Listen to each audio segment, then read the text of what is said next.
Après que l'arche de Dieu fut enlevée du tabernacle à Shiloh, elle n'y retourna plus jamais.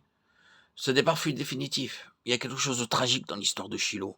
Le tabernacle de Dieu y était toujours, mais c'était un tabernacle sans arche. La gloire était partie du tabernacle. Le tabernacle avait pu être sanctifié par la présence de Dieu pendant des années. Mais cela ne constituait pas pour autant le tabernacle du témoignage. Le témoignage ne réside pas dans le tabernacle, mais dans l'arche. Aujourd'hui, le tabernacle de Shiloh, privé de la présence de l'arche, a sa contrepartie dans l'église d'ici-bas. Ce n'est plus l'église selon la pensée de Dieu, ce n'est plus l'église céleste, mais un système basé sur une foi religieuse. L'église en tant que système organisé a perdu son témoignage. Elle est sans arche. Il subsiste toujours une organisation impressionnante, mais Dieu ne la reconnaît plus comme l'église, car l'arche ne s'y trouve plus. Son caractère céleste a été perdu de vue. Cela ne veut pas dire que Dieu a délaissé l'église organisée et que des bénédictions ne s'y manifestent plus. Si tout s'était arrêté de fonctionner, alors le peuple de Dieu serait parti. Non, mais la réalité est la suivante. Des âmes sont toujours sauvées dans ces silos, car l'autel y est toujours, mais l'arche du témoignage, qui typifie la pleine pensée de Dieu, concernant son Fils, n'y est plus.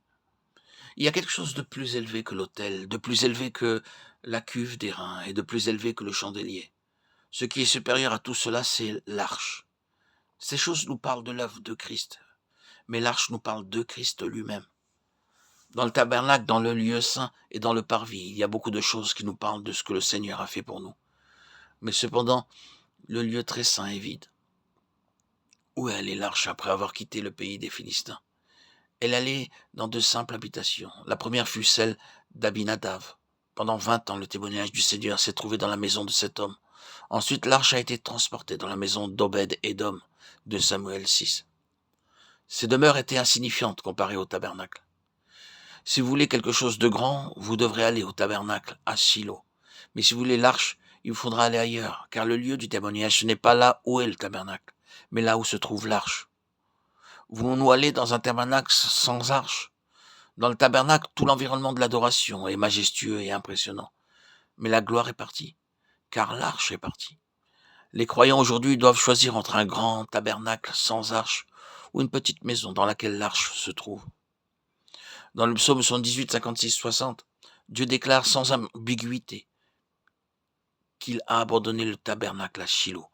Le tabernacle sans l'arche n'était d'aucune utilité, et l'Église en tant que système n'est également d'aucune utilité sans son témoignage. Plus tard, Dieu a prophétisé à travers Jérémie qu'il délaisserait le temple comme il a délaissé le tabernacle, Jérémie 7, 12, 14. Il déclarait pour ainsi dire, ce que j'ai fait à l'égard de Shiloh, c'est aussi ce que je ferai à Jérusalem si vous agissez de la même manière. Allez à Shiloh et voyez si je ne l'ai pas abandonné. Il est tout à fait clair, d'après les Écritures, que Shiloh, pendant de nombreuses années, a été un avertissement pour tous ceux qui avaient un cœur partagé. Jérémie 26, 6.